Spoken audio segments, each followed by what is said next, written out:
خەریکە کۆبوونەوە و بڕیارەکانی حکوومەتی هەرێم و پەرلەمانی کوردستان جوڵەیەک دەدەن بە پرۆسی سیاسی کە لە 12 ئۆکتۆبەرەوە چەقی بەستووە و لێرەوە حیزبەکان بەڕاستەوخۆ و ناڕاستەوخۆ پەیامی سیاسی بۆ یەکتر دەنێرن. بە کۆبوونەوەی ئەمڕۆی سەرۆکی فراکسیۆنەکانی یەکێتی و کۆمەڵ و یەکگرتوو لەگەڵ جێگری سەرۆکی پەرلەمان وا دێتە پێشچاو کە حیزبەکان لە ڕێی ئەم جۆرە دانیشتنانەوە کارنامەی خۆیان بۆ یەکتر ئاشکرا بکەن، هەرچەندە هێشتا حیزبەکان بەڕەسمی هیچ ڕێکەوتنامەیەکیان ئیمزا نەکردووە.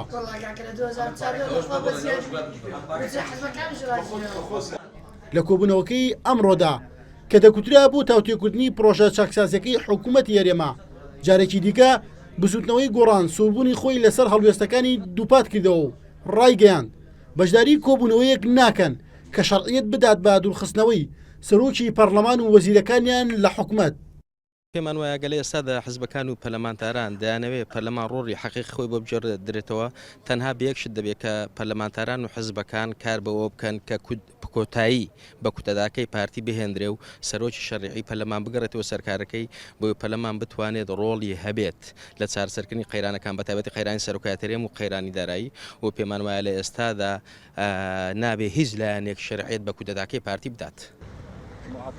هێشتا دیار نییە لەم کۆبوونەوەیە چ بڕیارێک دراوە، بەڵام سەرۆکی فراکسیۆنی پارتی کە ئەویش بەشداری کۆبوونەوەکە بوو دەڵێ بەبێ بەشداری فراکسیۆنی گۆڕان کۆبوونەوەکان بەبێ کێشە و مزایەدا بەڕێوە چوون.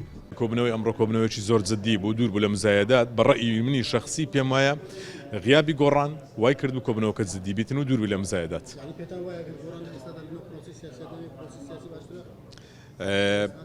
دەمێکە ئەمە بەڕاشکاوی ڕەمانگەاندووە گۆڕان سەرکەوتو نەبوو لە پرۆسەی ئیدارەدان لە پرۆسەی سیاسیدا بە شێوازێک خیتابێکی تەنها وروژاندنی میدیایی هەبوو ئەگەر بەو شێوازە بچێتن تەسەوڕ دەکەم غیابی گۆڕان زۆر باش دەبێتن.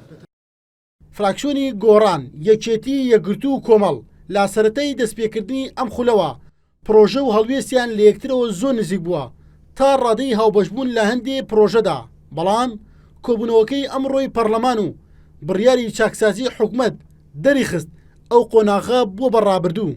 بەس کاک جەعفەری مێنکی ئەو بە حکمیەوەی کە جێگری سەرۆکی پەرلەمانە و پەیوەندیدارە بە کاروباری لیژنەکان هەرەوە هاتوو.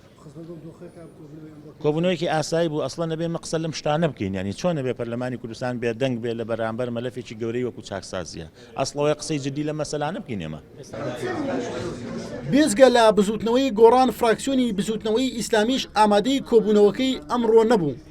شوان قەڵاتزێیی سەرۆکی فراکسیۆنی بزوتنەوەی ئیسلامی دەڵێ پەرلەمان کاری دیکەی زۆر لە پێشە کە کۆبوونەوەی لەسەر بکات نەک چاکسازیەکەی حکوومەت، بۆیە بەشداری کۆبوونەوەکەی ئەمڕۆیان نەکردووە.